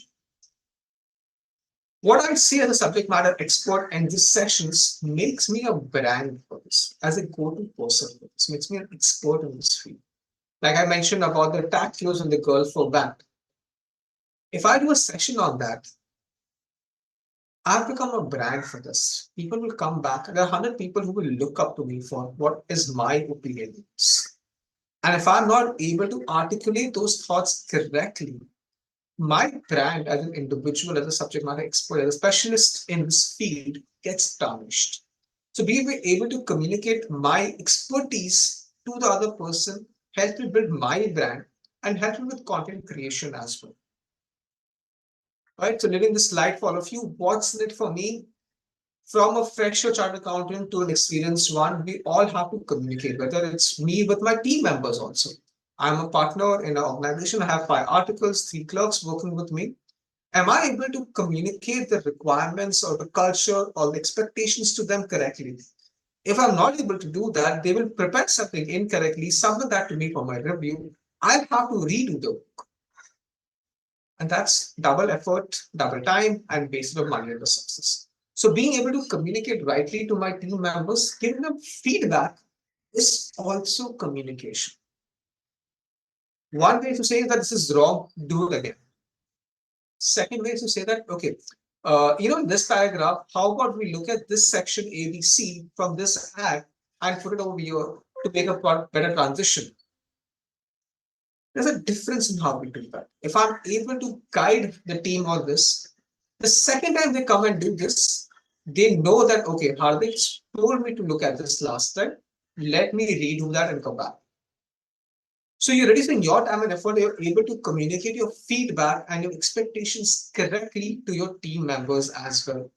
That's the reason. That's how you can reduce the time gap between your project start date and your completion times. A few seconds for all of you to have a look at the slide, and then we move on to the next one.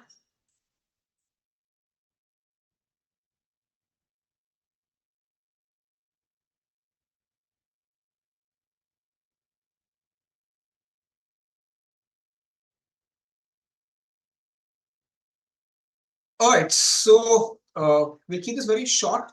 That's impromptu speaking. That's putting you on a spot to answer questions. All right. What this session is largely going to be is to help you listen, think, organize, and deliver in a fraction of 30 seconds. You're walking down the street and someone suddenly asks you questions. A lot of times we just don't realize what is happening. Or we walked in late to an office meeting and you have to make an excuse. You can't say that the tire was punctured because that's exactly the excuse you made 2 days back. So how do you do that, right? So there's a technique, there are different techniques for this. One, I'll give you two techniques for right now. One is called PREP. That's P-R-E-P, PREP.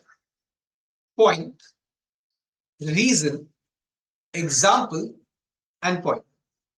I'll give you an example, demonstrate this to all of you. Let's say there's a question, do one thing every day that scares you. That's good. That's the point. That I have to do something every day that scares me. And why I'm saying this to you, because they say that historically 21 days are required to build a habit. A lot of us have glossophobia, that the fear of public speaking. And how do I get better from this? And that's what I did, is that a few years back, I joined a club which helps me prepare myself better for this. I did that really well. I practiced public speaking communication, interacting with individuals every day for the last 7 years. And since I was able to do that today, 7 years later, I'm able to do this session at my alma mater at ICAI. And that's the reason I encourage all of you to do something every day that you're scared of. That one quote became a storyline of 30 seconds for us. Right? Point was, do something that scares you. Reason, what is the benefits out of it? Example, one of my live episodes. Again, concluding with my point. In this, you also saw I used an opening body conclusion. I also tried to have a vocal variety where I spoke about my personal life. Right? Do you want to put this to test? Let's do that. I'm going to give one more quote to all of you. Think for 30 seconds. If you were put on the spot to answer on that quote, what will your thoughts be? Remember the technique? Prep. Point, reason, example, point. Well done is better than well said. Well done is better than well said.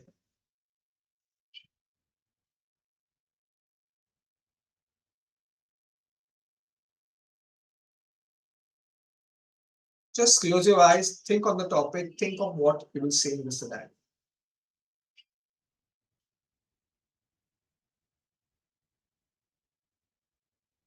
Difficult, right? It can get difficult, but it gets better with practice. Don't worry about it. I'll give you one more technique. That's called the PPF technique, the past, present, and future technique. So for example, if I'm talking about a section of Income Tax Act, you need to say that what was the scenario that led to the implementation of this section and how will this impact companies in the future. For example, the government recently came out with a section that says that MSMEs that are not paid within 45 days will be disallowed as an expenditure to corporates. Why was this section introduced? What does the section say? And how does it impact companies in the future? That's past, present, future. Okay. Two techniques. There are a lot of more techniques, but we'll keep it simple for two techniques for now. One is prep, point, reason, example, point. Second is PPF, past, present, future. If I were you, I'll just practice one quote every day. Just mentally think, Google a quote, think about it, and practice them. So that's improper speaking, putting you a spot in terms of having a conversation. Coming to the last and the most important slide is how to get better. I heard all these technical knowledges. Public speaking cannot happen by reading a book, just like swimming cannot be happen by standing by the shore, right? You'll have to be on the stage. And I'll give you one or two very basic myth-breaking scenarios. And a question to all of you. There are 1,000 plus in this call right now. How many of you logged in at 11 o'clock wanting Hardik to fail? How many of you felt that Hardik's internet should go bad? Hardik should not make a horrible presentation. Hardik should fumble a lot, be nervous, be sweaty when he does the session. I'm sure none of you want to. Your audience is your biggest cheerleader. They want you to succeed. They want you to be a successful speaker because they want to take back something from you. So don't be scared of the audience. They want you to be successful. They have spent this 1 hour, 2 hour, or whatever money they have spent to take back something and learn something. Your audience is your biggest cheerleader. So never be fear of them. Stage fright will go off with practice, preparation, and that belief that the audience or the other person wants you to succeed. It's a client pitch. The client wants to hire someone from those services and the best person, and they want you to be that best person. They ask tough questions because they want to test your abilities at it. They are not asking you tough questions to put you down. So have the confidence that, okay, I know this, I can do this. The audience knows that I can do this, so let me do this, right? So that's a basic requirement in terms of stage fright. One more important thing is nobody knows your content. If I tell you right now that I skipped 2 slides, you don't know about it. So if I forget a paragraph, I forget something on stage, I freeze, I blank out, take a pause of 5 seconds and continue from wherever you remember. The audience, none of you on this call know what was the content of my presentation. So if I skip 2 paragraphs, I skip 2 lines, add 2 lines, you are no one to judge me because you do not know what my content is, right? So basic, before you go on stage, before you interact with someone, feel confident, feel powerful about yourself, all right? For some people, closing their eyes works for 10 seconds, after taking deep breaths work. Look what works for you. What works for me may not always work for you. Find your own secret sauce of what works for you. Something that are not really good when you're interacting with someone is do not look down. Okay? Do not have a random movement. Do not fidget with your phone. Absolutely no. If you're not very confident and prepared, it's okay to have notes, not on your phone, not a long paper. Have something like this, a short notes, correct? If you see over here, there are notes mentioned. Right? So have these notes handy. It's good to refer to them. Keep looking at the eye and refer to them when you want to. Right? So they know that you're confident, you know your topic. They are just for reference purposes. It's okay to refer. People don't expect us to mug up everything. That is not the expectation. The expectation is to be able to transfer my knowledge to you in the best possible manner that works for both of us, Okay. Avoid ahs and ums and that shows a little underconfidence. So with preparation, you will have less of ahs and and so and in your conversations. Be confident. You are the subject matter expert. You know how to crack this thing. You will figure it out. Right? Before we come to the Q&A, before we come to the practice sections, a quick recap. Know your audience. All right? Whom are you interacting with? What, where, when, why, who, and how. Content, generic purpose, inform, inspire, entertain, persuade. Specific purpose, the call to action. Have an opening, body, conclusion. Do not use jargons, do not use palabra languages, do not have long statements, do not ramble around. Right? In terms of delivery, your voice is important, your pause, your pitch, your power. Body language, your hand gestures, your eye contact, your stage play. Right? If it's a longer duration session, use PowerPoint presentations or AV clips or prop as required. As CAs, you require this in a lot of aspects of your daily life, be it interviews, client pitches, representation from government authorities, doing a presentation like this, or just putting out content of knowledge awareness. Wherever it is, it's a form of communication. The different styles and techniques that we saw over here. Handling questions, be prepared. You do not have to know it all. It's good to know, but you don't have to be know it all. You are okay with someone else knows more than you. Learn from them in the process as well. And be clear and concise in your responses. How do we practice? Now, before I get to how do we practice, I have one last video to show all of you. Some of us believe that communication is an art or a science. Do I know it naturally by birth, or do I learn and practice over time? So do not judge me at the end of this video, but I think it's important for all of us to have a look at it.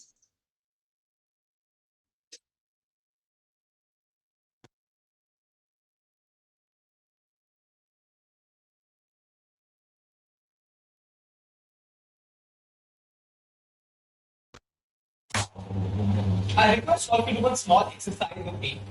Take your left hand and bring your right arm to chest. Is your heart nodding? Sorry, beating. Stop nodding here. I'm on the left side. While stepping on this podium, standing over there, my heartbeat almost stopped, only to recover the pounding heart right now. I wish I could do this to yours. When the last time your heartbeat was faster than usual? Examinations? A dozen missed calls from your parents, your boss, your girlfriend, or your crush walks by. But your heartbeat stops to show a straight line when the person you love and dream or spend the rest of your life with gets married to someone else. What they choose it was your birthday. Good morning, people. Now imagine that was me 7 years back. Constantly looking down, fidgeting with my hands, speaking at a very high pace. But 7 years of practice and preparation later, I think I am a little better than what I was a few years back. Still a long journey to go in terms of communication. And what works for me is practice. And how do I practice? They say that look into the mirror and speak to yourself. I don't agree with that. Record yourself.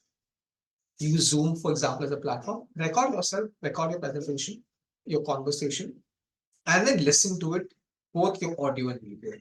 That's the best form of practice. And second one, over-prepare. If you're not sure, over-prepare for the session and you'll be good.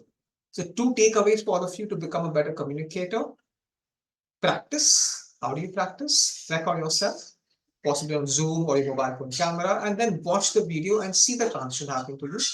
Second, over-prepare. If you're not sure, have a lot more content available so that you are able to figure out what you speak at. But that's been my session on this building a confident public speaker and communicator. I'm hoping that all of you will also take back something from the session, something to learn, something to go back and implement. With that, handing over the stage back to our amazing Master of Ceremonies. to please take over. Thank you so much, sir, for the wonderful session. So, though we are all using so many platforms to speak, but there is still a lot of scope for improvement for each one of us. I now request CA Jayasudha to take over the questions for our speaker. Hi, am I audible? Yes, yes, ma'am.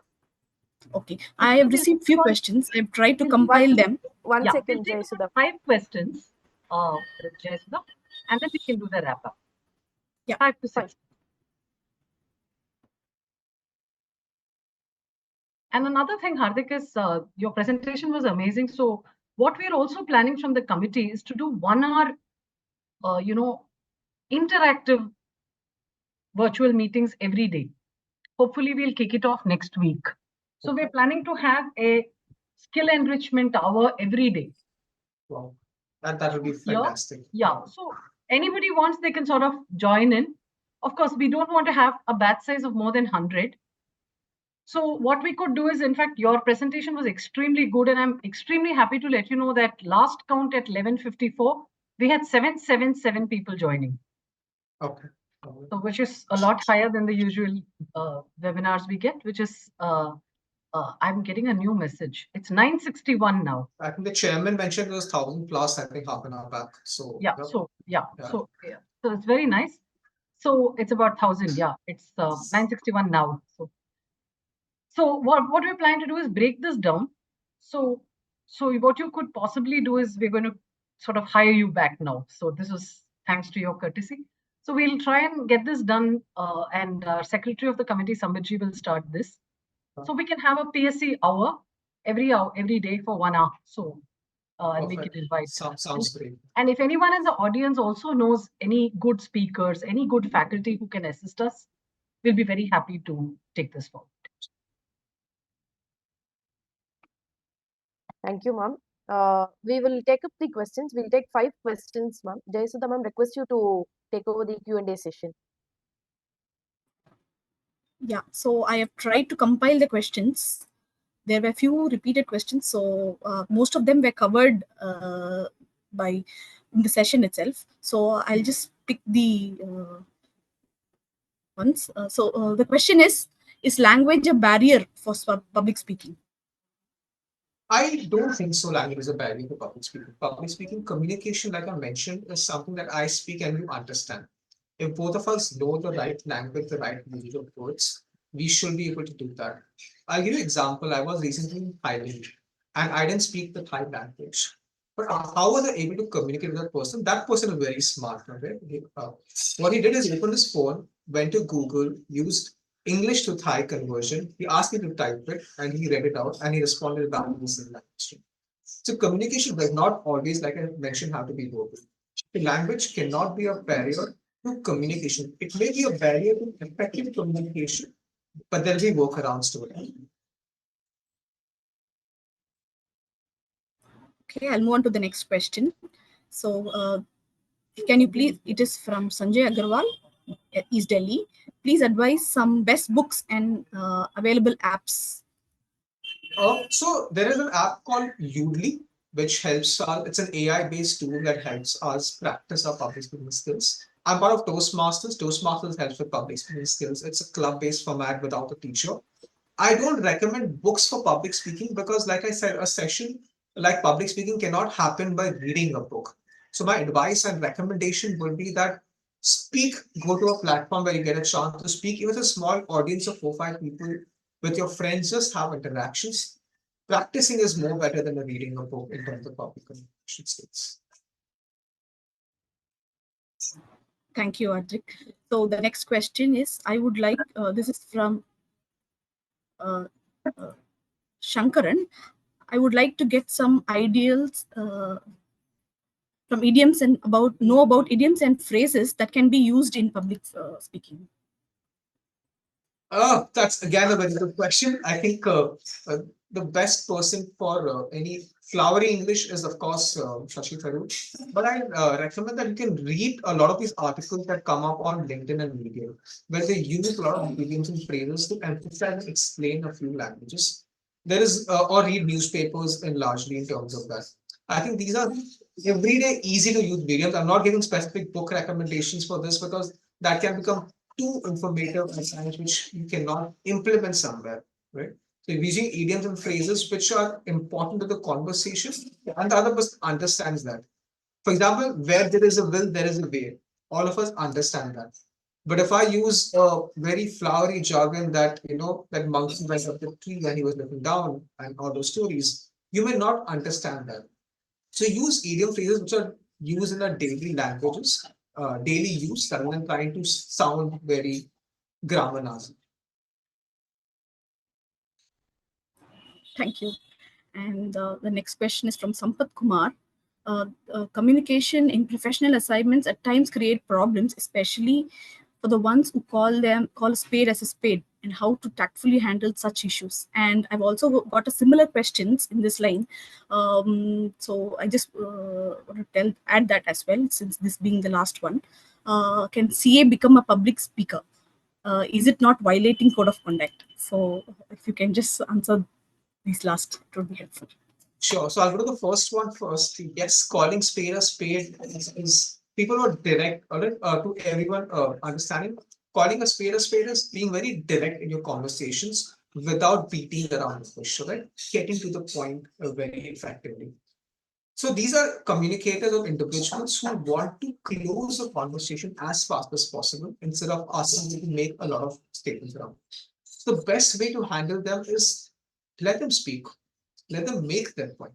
Never in a conversation cut. Even if you do not agree with them, do not cut them.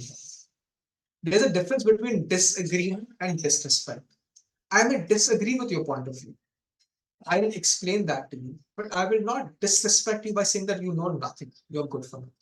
There's a difference. So when someone is there who is very powerful in those languages, very strong opinions about something, disagree with them, say that maybe you are right, maybe that's not my point of view.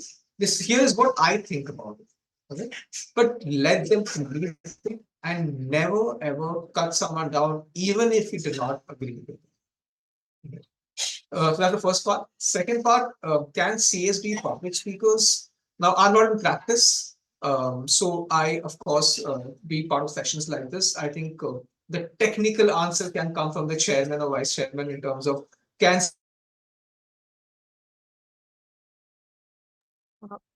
Hardik, we lost you there.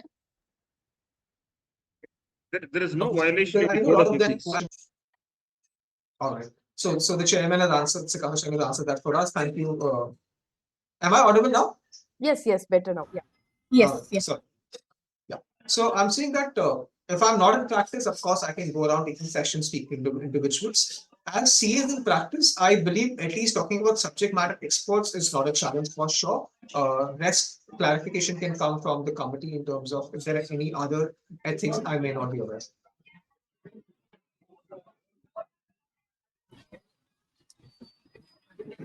So Right, ma'am, there do are we few have other more questions. Yes, there are few We'll other take one questions. last question and then move to the summary of the session, ma'am. One last question. So,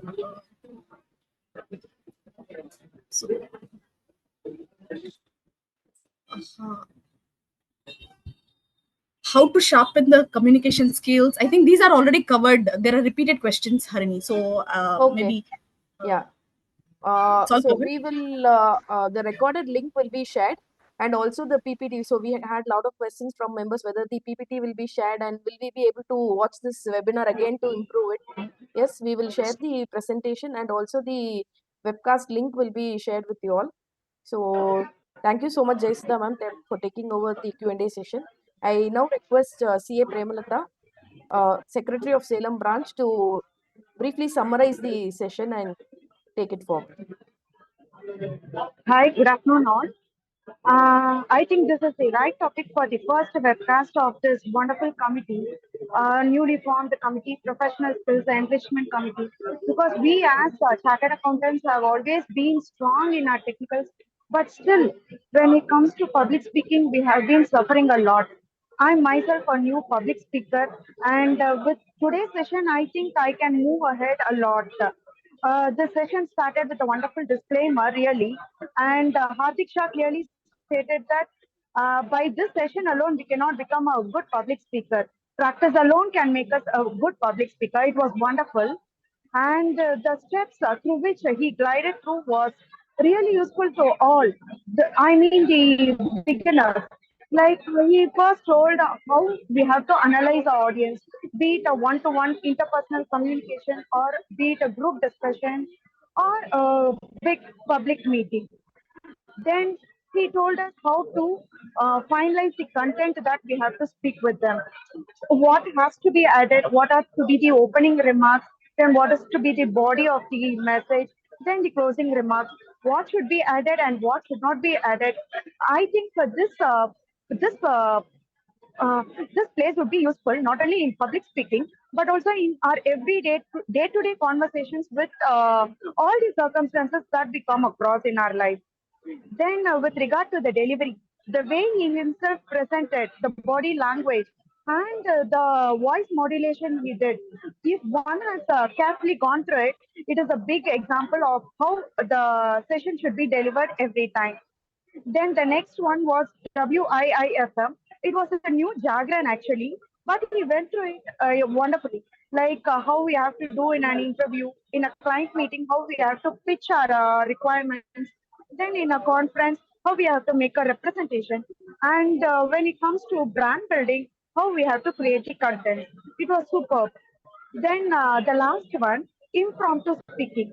He had given us two terms, PREP and PPF. If one remembers the thing, I think we can easily go through whatever the requirements are for the time.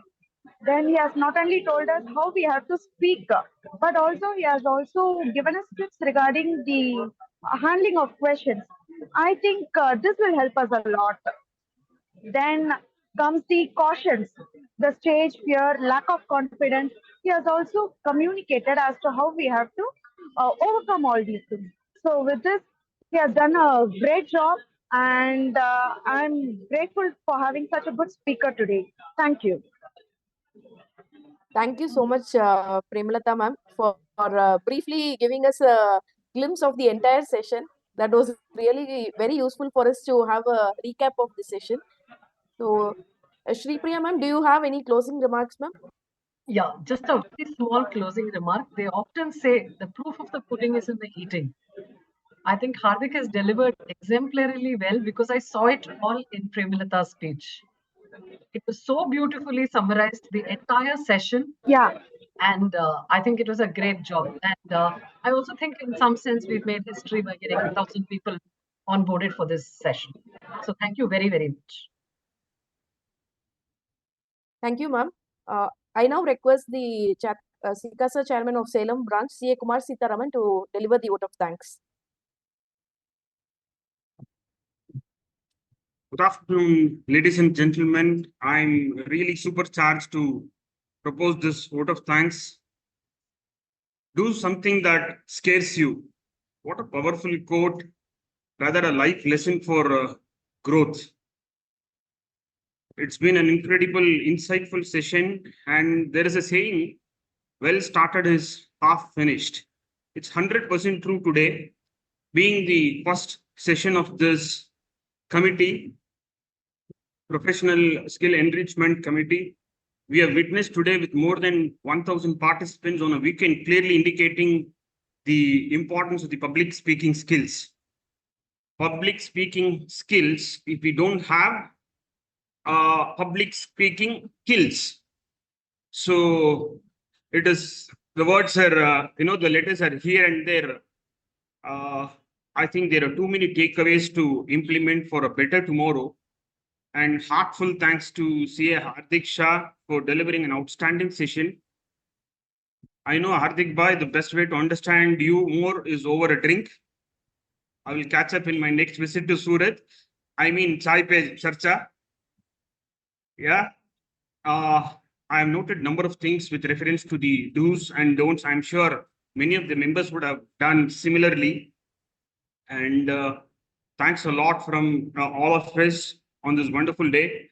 Thanks again to everyone who made this wonderful session possible, and our humble gratitude to CA Dr. Anuj Goyal ji, CA Shri Priya ma'am, the chairman and the vice chairman respectively of Professional Skills Enrichment Committee.